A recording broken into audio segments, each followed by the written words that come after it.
Today we're talking about Annihilation, the new map pack for Call of Duty Black Ops. We have 4 new multiplayer maps: Hangar 18, Silo, Drive-In, and Hazard, and a new zombies map called Shangri-La.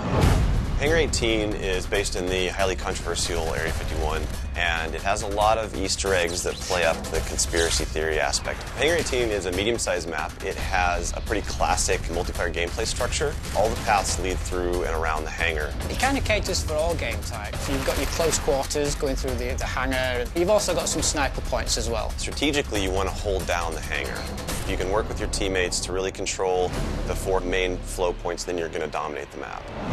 Silo is based on a Russian underground nuclear missile silo construction site. It's probably one of the largest maps in the entire game. Silo favors players who take their time because there's a lot of flank routes and a lot of interconnecting paths.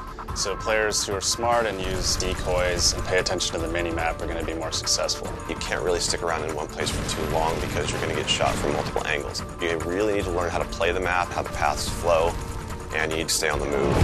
Nuketown was a really hugely successful and popular map with Black Ops, and we wanted to do another map in the DLC that kind of emulates that style of gameplay. Drive-In's a fairly small map, but it does have a variation of battles. You've got the wide open area in the middle, the actual Drive-In itself, but then you do have close quarter battles down the side.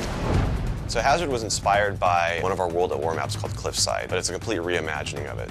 We've actually turned it into a golf course. It's a great level. Hazard is probably one of the only maps in the game that focuses almost exclusively on long-distance engagements, and the long-range snipers and LMG gunners and assault rifle guys are going to have an advantage. You're definitely going to want to avoid the fairway if you're not a sniper and stick to the edges of the map where there's some more intense choke points and medium-range engagements.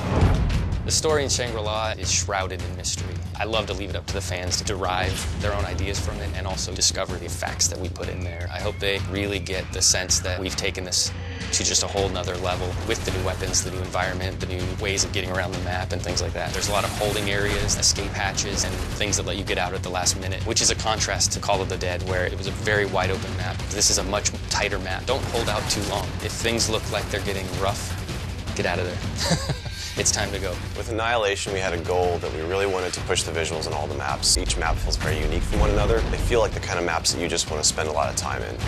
Annihilation hits Xbox Live Marketplace on June 28th.